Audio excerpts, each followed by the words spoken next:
I'm Clara, and I wanted to give this quick tip for giving online presentations in Zoom.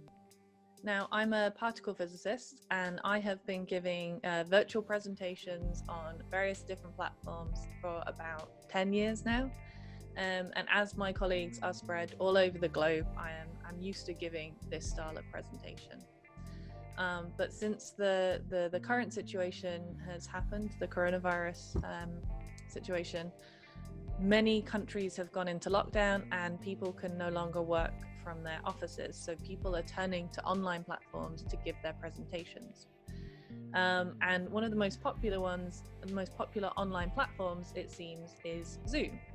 So one of the things you might miss when you're giving an online presentation compared to when you're giving it in real life is the ability to point directly to a place on your presentation to indicate the thing that you're talking about. Now, if you were doing this in person, you might use a laser pointer. But did you know that Zoom actually has this feature in its software, but it's hidden and it's not always easy to see when you're giving a presentation.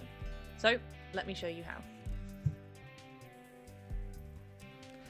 Okay, so now I've switched to my desktop view and you can see my Zoom meeting here and my awesome presentation that I want to share with everyone here. So now what you want to do is click the share screen button, open your, in this case, keynote presentation, and we open that. And then if you go up here, you want to click annotate. And here you get lots of options. So you can also draw on the screen that you're sharing if you really want. But the main thing you want to click is spotlight and this button here.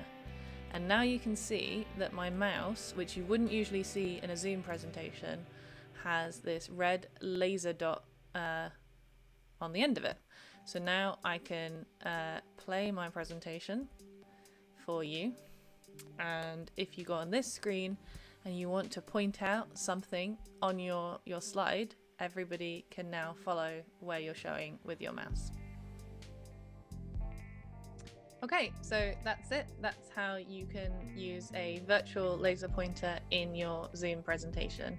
Now, I will say that people can see your mouse if you share your whole screen when you're giving a presentation in Zoom, but I don't recommend that, especially if you have a setup where you're getting lots of notifications, your emails are coming in at the top of the screen. You really don't necessarily want everyone to see every notification that comes up on your computer. So the best thing to do is to share the application that you're giving your presentation in directly, and then that's when you'll need to use the virtual laser pointer. So I hope this was useful to you. If you like it, please hit the like button below. That really helps this channel. And if you found it useful and you want to see more of my videos, usually I talk more about particle physics and being a physicist at CERN and working on the Atlas experiment. So if you want to see more of that, please hit the subscribe button, maybe even the notification bell, and yeah, I'll see you in a future video. Thanks so much and take care.